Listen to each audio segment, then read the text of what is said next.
Wexler and Morgan Webb.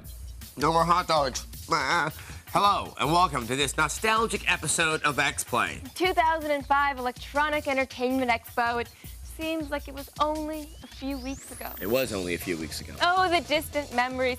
Not being able to play any PS3 games on the show floor. Not being able to see anything for the Nintendo Revolution. I remember wondering, where the hell is Perfect Dark Zero? Oh, and who could forget Morgan getting chased by fanboys? And Adam making Jay Allard uncomfortable. Those were good times. Yes. Today we look back on the joys and sorrows of E305. Sure, we already gave out our Best of E3 awards, but today we celebrate the people of E3, the nerds, the geeks, the paladins, and the well-paid booth babes. I wish they'd give those ladies some pants. This year's E3 marked the beginning of a new console cycle, so to kick off our post-E3 show, let's take a special look at all the consoles that came before the 360, the Revolution, and the PS3. And to take us on a walk down a memory lane strewn with Sega Saturns, we found one of the few people old enough to remember the beginning of the last console cycle. Welcome to Gaming History with the witty Stumpy Hazelton. 5 pennies for an apple. 9.99 was the day this generation was born, with the ill-fated Dreamcast. Games like NFL 2K and Sonic Adventure made sure that a lot of people bought it. And it was the first time I could play against my kinfolk across the holler.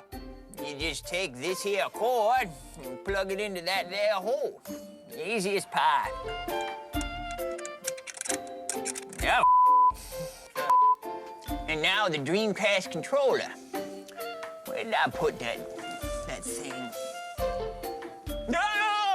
Oh, God, it's bad. Daggone bad. Let's see, where was I? Oh, yeah. PlayStation 2. Boy, those games was as ugly as my second wife. Jaggy as a bandsaw blade. There wasn't nothing to play. But people still bought it. Then they went and made all these hippity-hop characters that I don't care too much for. Whoa, this is great! What, over here? Yeah, the Dreamcast died like a coon in a bear trap. I'll never understand it. Bill Gates, the city slicker he is, decided he needed more money. So he made the Xbox. Oh! The damn heaviest machine you'll ever see. It made things awful pretty, and everyone was playing that shooting game, Halo. And they kept playing that shooting game while they waited for another shooting game called Halo 2. I need a weapon. Right this way. In between, there was a few good ones, but that sucker sunk in Japan like a burlap sack full of kittens in the Mississippi. Then there's the GameCube. Nintendo wanted me to plug everything into its purple lunch pail but games. Oh, no! You plug the Game Boy in here, and you plug the online thingy here, which they suckered me into buying. It's the bottom one. Too many holes. Then they go and tease me with this here Zelda game. It was a thing of beauty, but then they went and made it so I wouldn't like it. In conclusion, the old PlayStation 2 did a lot of ass whooping because it had games for people who work at fast food restaurants. Join us next time when Stumpy explores the PSP. Where did daggum games go? Oh! I think I broke it. Old people are great. They sure are. Let's take a moment to cherish our elders. Okay, moment's over. Okay, good. You know, every year at E3, we see a ton of new games and new consoles, and that means a ton of free swag. Swag, for those of you who aren't industry types like myself, is the highly coveted free stuff the game companies hand out at the LA Convention Center. LA or Los Angeles, for those of you not in the business. But insiders like Adam and me aren't the only ones coveting swag. It also attracts a special breed of nerd. A nerd-geek hybrid called the Gunnerd. So we sent a prominent zoologist to track this elusive creature through the halls of E3. Seeing these majestic creatures in their native habitat is really incredible. Of course, I would never approach them, We all know they'd try and stuff me into a tote bag. If you were contemplating leaving during the commercial break, you'd be missing our first look at Sega's E3 lineup. And up next, we tap into the raw animal magnetism of a man known by one word: extreme. Can I try stuffing you in a tote bag? No. And carrying you places? Up next, E3 is about to get extreme. Johnny Extreme. It's gonna punch your balls off to the extreme! Still hoarding their prized E3 swag, it's Adam Sessler and Morgan Webb. You have returned to an episode of X-Play that is filtered through the rose-colored glasses of sweet nostalgia. Yes, today we return to E3, the video game convention that lives on in our hearts. The sights, the sounds, the smells. Oh, God, the smells. E3 only happens once a year, but the memories last a lifetime. A nightmarish lifetime. And one of the men making special memories for everyone he met was X-Play's special friend, Johnny Extreme. Yes, fully recovered from the gunshot wound he received on an earlier episode of this show. My bad. Johnny hit the expo floor with a new lease on life and a new game to peddle to the people. Johnny Extreme! Yeah!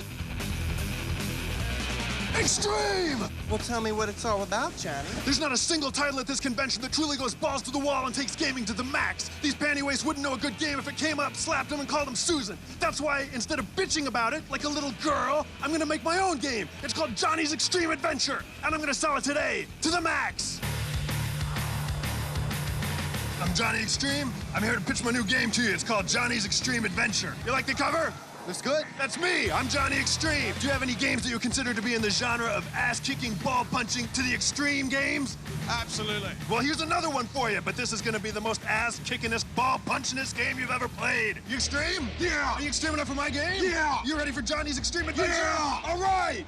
When you first start the game, you don't have any weapons, okay? Right. You just have your extreme power. Later on, you've got like a rocket launcher that shoots chainsaws. But the chainsaws explode. It's gonna have katanas like wrapped all around, like taped to it, so you can use it for melee combat. And then later you get nukes, but I can fly, so it's okay. You got like plastic on your... Yeah, originally the idea was there was gonna be some Cleveland steamer stuff involved. It didn't work out so well. See this guy? I'm gonna punch his balls off. Here we go. You know how some games have like a fire level and like an ice level? This game, it's gonna like have them all at once, man. We're gonna be doing it all at the same time, just constantly, just going over and over again. Like every 3 seconds, it's gonna change. I don't want any cutscenes in the game, but if you want, we can have words flying out, like extreme and to the max. Yeah. How about superfluous? Or go the other way, just balls. What else? Johnny Extreme, sell the most extreme game at E3. Now who wants a t-shirt? Give him a t-shirt. Yeah, you know, I'm thinking I might have a sidekick character. Do you want to be my sidekick? And he's gonna be like half shark, half tiger, half gorilla. Call me later, we'll work you in somehow. You can be extreme, but not to the max. That's my deal. It's gonna have replay value too, because we're gonna have these unlockables in it, but unlockables, they're not extreme enough, so we're gonna call them unlockaballs. balls? Unlock a ball. Lock balls. Later on, there's gonna be a part in the game where you lose all your extreme power and you have to do all these escort missions. But don't play that part of the game, though, because it sucks. It's gonna punch your balls off to the extreme! You know, at the end of it, you find the main dude, you punch him in the balls, you eat a sandwich, you hit the half pipe. That sounds pretty good. Yeah? Let's go talk about it. We're gonna go talk about it? Oh, that's fantastic. And you know what's gonna be rated? Extreme. Get extreme. To the extreme. To the max. To the max. Now you. So here's your big news of E3 2006 right now. Johnny's Extreme Adventure. Everybody who's heard about it went to double digits in their pants. It's gonna fly off the shelves like hams at a fat camp. So get your balls to the mall and pick it up. To the extreme. That young man has a real lust for life. He's really taking life by the balls and then punching them off. Poor life. Up next, the new Sega games we couldn't show you until now. Once again, 2 people who lost their innocence at E3 05. It's Adam Sessler and Morgan Webb. You know, I also lost a kidney there. Somebody roofied my juice box, and then I woke up at the Legend of Zelda cave. I was missing that organ. Well, that's what happens when you try to sneak into the Rockstar booth. All right. Welcome back to X-Play's post-E3 wrap-up. Until now, we were unable to show you Sega's big E3 lineup. Well, Wait, no more. I got a tour of the Sega booth, and here's what I found. In its long history, Sega has been both console giant and third-party underdog. Is E305 a great leap forward, or more of the same? The concept of full auto is simple. Racing by any means necessary. Rockets, machine guns, and raw aggression make the road a boulevard of broken bones. The sheer destructibility of the environments is jaw-dropping, and crashing into things rolls out a wave of Rube Goldberg-style rubble, impressive to even the most skeptical gamer. Full Auto also adds the new Unwreck feature. If you are unfortunate enough to smash your Road Warrior into 1,000,000 polygons, Full Auto gives you a chance to unwreck yourself by reversing time. Full Auto promises full-on combat at high speeds. Shadow the Hedgehog is the darker, edgier, spikier new platformer from the Sonic universe, and this time, he's strapped. Even when he's packing heat, Shadow remains faithful to the Sonic traditions. There looks like a lot of jumping and speed, speed, speed. Phantasy Star Universe starts with 3 planets celebrating 100 years of peace. Give me a break. When's the last time an idyllic RPG world stayed at peace? You must battle all kinds of fantastic creatures in real-time action-oriented combat in a quest to find your missing sister. Phantasy Star Universe will be playable both offline and online. Spartan Total Warrior is a third-person heavy action game from the creators of the Total War series.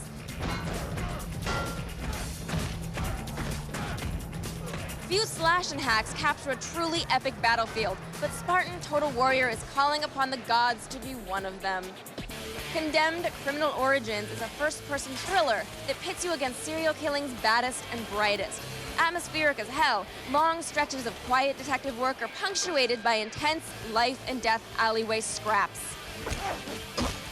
You'll defend yourself from street ruffians and hideous bum fight extras. There's no HUD or inventory screen. Your only weapons are what you have in your hands. In the forensics department, you always have your digital camera to help you look for protein stains. Ew. This year, Sega's got some titles that continue the old traditions, but with Full Auto and Condemned on the roster, it's clearly gunning for the more mature markets as well. Okay, the 2 really promising games here, if you ask me, are Full Auto for the 360 and Phantasy Star Universe. Full Auto was one of the few next-gen games we actually got to play at E3, and I'm looking forward to blowing more things up when the Xbox 360 launches later this year. Condemned for the 360, on the other hand, was a nice idea, but we weren't crazy about it when we actually played it on the show floor. The good news, there's still plenty of time for developers to work on this one and make it perfecto. And speaking of perfecto, up next, the weirdest and most requested segment shot at E305 Live. It features a puppet, a bunch of booth babes, and a severed human head. We have that every episode. Up next, shocking puppet violence at E3 caught on tape. See it here first. Well, sort of. They still make less money a month than it costs to buy a hot dog at E3. It's Adam Sessler and Morgan Webb. And the line was like an hour. But if you go right outside the convention center, they have hot dogs wrapped in bacon. Yes, because everything's better with bacon, including bacon. So true, so true. Welcome back to XPlay's post-E3 wrap-up. You've seen our E305 Live coverage. You've seen our Best of E3 award show. But you've never seen anything like this before. Unless you watch the E3 Live coverage. But that doesn't matter, because it doesn't get any stranger or more downloaded than this next segment. Yes, we sent Attack of the Show's Brendan Moran and XPlay's own Ratty Poupée to meet women at E3. And they wound up turning the whole thing into a horribly misguided competition. This is their story.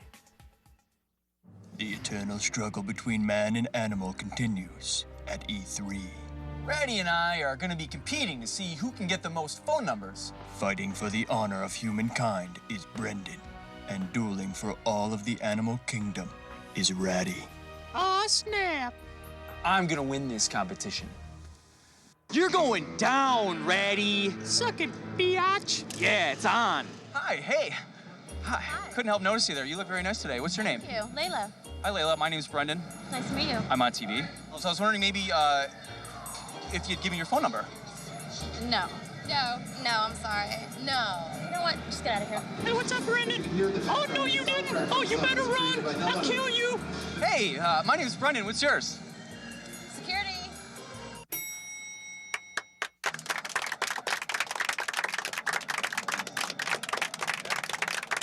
Say, would you be willing to go out with me? Oh, yeah. Oh, my God.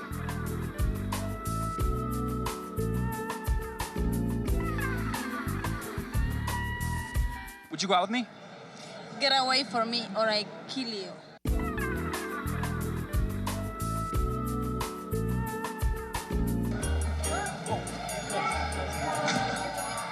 Hey, how you doing? How you doing? What's your name? Zoe? Hi, Zoe. I love the leather.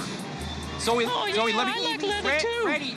Get out of here! I told you this. I was taking the boot babes. You're taking the mascots. This isn't fair. Mascots suck. I told you. I love leather. No mascot wears leather. Would you Ready? Come with me. Oh, wait, hey.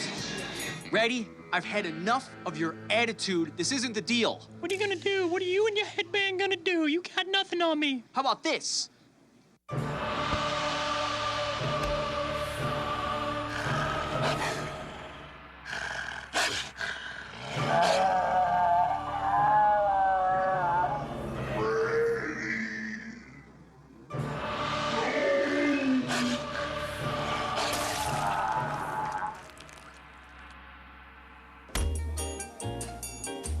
Ah, come on. What am I supposed to do now? You killed my career.